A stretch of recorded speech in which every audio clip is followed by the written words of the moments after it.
How does a city actually tell its own story? I mean, not just in history books or museums, but in the very buildings that make up its skyline. Today, we're going to look at Tulsa, Oklahoma, a city whose entire history of boom, bust, and reinvention is literally etched into its architecture. So let's do this. We're going to take a little journey through Tulsa's architectural timeline. We'll see how this huge rush of oil money created one of the world's best collections of Art Deco masterpieces, and how the city has kept redefining itself right up to today. Okay, so our story has to start in the early 20th century. This was the city's golden age, no question about it. It was fueled by an oil boom that basically transformed a frontier town into this really sophisticated city. And the style that defined it all? Art Deco. Now listen, this isn't just some local point of pride. For a little while there, Tulsa was one of the most important hubs for Art Deco design in the entire country. The city literally became a canvas for architects who were pushing the limits of this bold, new, modern style. But here's the cool thing. Tulsa's Art Deco isn't just one single style. Nope. It's actually 3 distinct movements that evolved over a couple of decades, and each one tells a slightly different story about the era. So let's break them down. What's so fascinating is how the style just changed right along with the times. First, you've got the Roaring '20s and this super flamboyant Zigzag style.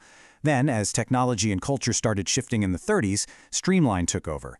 And finally, the Great Depression brought on the much more solid, monumental PWA style. All right, let's start with Zigzag.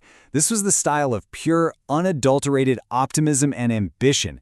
Everything was about reaching for the sky. You got to picture sharp angles, lavish decorative details in terracotta, and buildings that just shot straight up, really celebrating the city's growth. And you can see this perfectly in 2 amazing examples.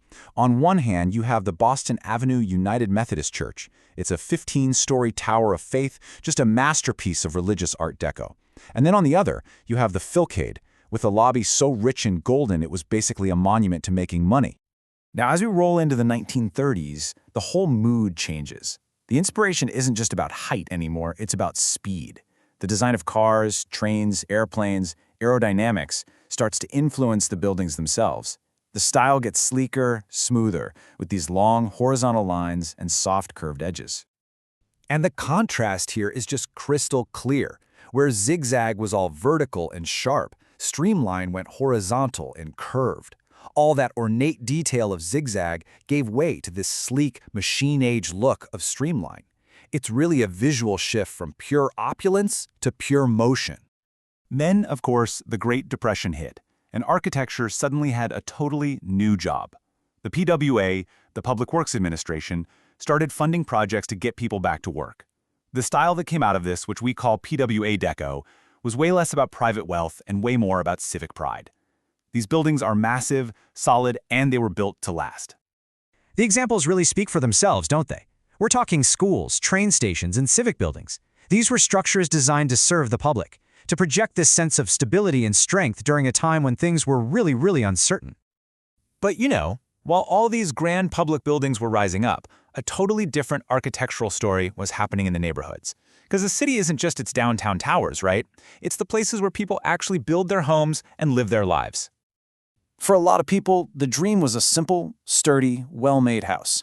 And the bungalow and Craftsman styles, with their clean lines and super practical design, they really became the backbone of so many of Tulsa's historic neighborhoods. This is the architecture of everyday life. But then, on the complete other end of the spectrum, you have the ultimate example of oil wealth, the Philbrook. This wasn't just a house, okay?